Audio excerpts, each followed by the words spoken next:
Hello, All everyone. right. Welcome to Backyard Musings, broadcasting live, Apple Valley. I'm Steve. I'm Scott. Hey, man, it's cold, man. There's frost on my turf out here. Whoa. We need to start. We need to start broadcasting from your fire pit. That's a good idea. Um, we are the Science and Technology channel, and we talk about science and technology. And we're so grateful that you joined us today. So, with no further ado, NASA's upcoming Pandora mission, poised for launch later this year, promised to revolutionize our understanding of exoplanet atmospheres by studying at least 20 distant planets with a dedicated spacecraft capable of long-duration observations. Pandora aims to provide critical data that will complement insights from the James Webb Telescope, focusing particularly on the analysis of hazes, clouds, and water in these alien worlds. Would you like to know more? Pandora, NASA's latest exoplanet-focused mission, has moved closer to launch with the completion of its spacecraft bus. This critical component provides the structure, power, and essential systems needed for the mission's operations. The Exoplanet Science Working Group for Pandora is led by the University of Arizona. You going to say anything about that? Ooh, No? should be Arizona State. Yeah, I was going to say, okay. Marking it as the first mission to operate from the U of A Space Institute. That's cool. I didn't know they had one of those. That's cool. That should increase students going to U of A. Definitely. Attendance, yeah. Yeah. The milestone was officially announced January 16th during a press briefing at the 245th meeting of the American Astronomical Society in National Harbor, Maryland. Didn't know they had one of those either. So, who knew they met? Who knew there was such a thing, meeting in Maryland? Yeah, I want to know. I want to know how many people they have on their charter. So, interesting. So, quote, "This is a huge milestone for us and keeps us on track for a launch in the fall," said Elisa Quintana, Pandora's principal investigator at NASA's Goddard Space Flight Center in Greenbelt, Maryland. "The bus holds our instruments and handles navigation, data acquisition, and communication with Earth. It's the brains of the spacecraft. Pandora is a small satellite poised to provide in-depth study of at least 20 known planets orbiting distant stars to determine the composition of their atmospheres, especially the presence of hazes, clouds, and water," which water is, you pretty much need that for life. Human life, I should say. "The data will establish a firm foundation for interpreting measurements by NASA's James Webb Space Telescope and future missions aimed at searching for habitable worlds." Okay, this is a quote. "Although smaller and less sensitive than Webb, Pandora will be able to stare longer at the host stars of extrasolar planets, allowing for deeper study." That's according to Pandora co-investigator Daniel Apay, professor of astronomy and planetary sciences at the University of Arizona Steward Observatory and Lunar and Planetary Laboratory, who leads the mission's Exoplanet Science Working Group. Again, quote from Daniel. "Better understanding of the stars will help Pandora and its big brother, the James Webb Space Telescope, disentangle signals from stars and their planets." So this little deal, it's like a mobile space telescope? Yeah, what I guess, but what I want to know is, where do these guys decide that they want to get involved in this stuff? I don't. You think they sit around a table and? Well, I don't know. Let's pitch this to NASA and see if they'll take it. Do they sit at home with dinner with their folks when they're in high school and say, I want to become a professor of astronomy and planetary sciences, and I want to be lead the, what was that other thing that we talked, the Exoplanet Science Working Group. I want to be the lead of that. Are you kidding me? I want to be a doctor. I want to be a lawyer. I want to be a policeman. I want to be a fireman.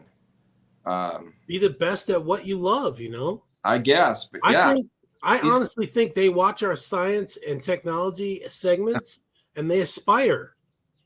well, There's nothing they were nothing obviously, wrong with aspiring. they're aspiring to higher levels, which I think is cool. But man, Literally higher. yeah.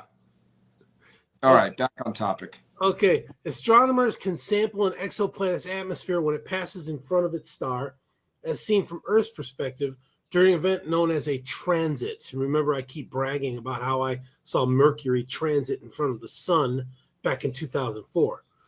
Part of the star's light skims the planet's atmosphere before making its way to the observer. This interaction allows the light to interact with atmospheric substances and their chemical fingerprints. Dips in brightness at characteristic wavelengths become imprinted in the light. Makes sense. The concept of Pandora was born out of necessity to overcome a snag in observing starlight passing through the atmospheres of exoplanets, Pai said. Again, a quote, in 2018, a doctoral study in my group, a student in my group, Benjamin Rackman, now an MIT research scientist, described an astrophysical effect by which light coming directly from the star muddies the signal of the light passing through the exoplanet's atmosphere. Pai explained. Again, quote, we predicted that this effect would limit Webb's ability to study habitable planets. Okay, telescopes see light from the entire star, not just the small amount grazing the planet. Stellar surfaces aren't uniform. They sport hotter, usually bright regions called faculi and cooler, dark regions similar to spots on our sun, both of which grow, shrink, and change position as the star rotates. And we did a segment on this with one of the solar orbiters that was taking pictures of the sun in all these different ultraviolet and regular wavelength. So as a result, these mixed signals in the observed light can make it difficult to distinguish between light that has passed through an exoplanet's atmosphere and light that varies based on a star's changing appearance. For example, variations in light from the host star can mask or mimic the signal of water, a likely key ingredient researchers look for when evaluating an exoplanet's potential for harboring life. Using a novel all-aluminum 45-centimeter wide telescope jointly developed by Lawrence Livermore National Laboratory and Corning Specialty Materials in Keene, New Hampshire, Pandora's detectors will capture each star's visible brightness and near-infrared spectrum at the same time, while also obtaining the transiting planet's near-infrared spectrum. This combined data will enable the science team to determine the properties of stellar surfaces and cleanly separate star and planetary signals. The observing strategy takes advantage of the mission's ability to continuously observe its targets for extended periods, following flagship observatories like Webb, which offer limited observing time due to high demand, cannot regularly do. Yeah, so these telescopes have a demand from different scientists wanting to look at different things. So they only get so much time on target, a person, to look at something, and then the next person comes up and wants to look at that. So over the course of its year-long mission, Pandora will observe at least 20 exoplanets 10 times, with each stare lasting a total of 24 hours. Each observation will include a transit, which is when the mission will capture the planet's spectrum. Carl Harshman, who leads the mission operations team at the University of Arizona Space Institute that will support the spacecraft's operation once it launches later this year, said, I didn't know they have a space institute. That's awesome. That's a great recruiting tool. Yeah. He says, quote, we have a very excited team that has been working hard to have our mission operations center running at full speed at the time of launch and look forward to receiving science data. Just this week, we performed a communications test with our antenna system that will transmit commands to Pandora and receive the telemetry from the spacecraft. The Pandora mission is led by NASA's Goddard Space Flight Center, with project management and engineering support provided by Lawrence Livermore National Laboratory. The telescope for Pandora was manufactured by Corning in collaboration with Livermore, which also developed the imaging detector assemblies, mission control electronics, and thermal and mechanical subsystems. NASA Goddard supplied the mission's infrared sensor, while Blue Canyon Technologies provided the spacecraft bus and its handling, assembly, integration, and environmental testing. Data processing for the mission will be conducted by NASA's Ames Research Center in California's Silicon Valley. Pandora's Mission Operations Center is based at the University of Arizona. That's cool. With contributions from a broad network of additional universities supporting the science team. So, man, what a collaboration. Yeah, pretty cool. And the fact that, they're including, further education, colleges, universities. That's cool, I think. Hands-on. Yeah. That shows that there's kind of maybe a pushback for this kind of stuff. Well, I would suppose these agencies want these students to work for them later on, right? Yeah. Yeah, so it's pretty smart. Industry working with colleges. Absolutely. Really smart.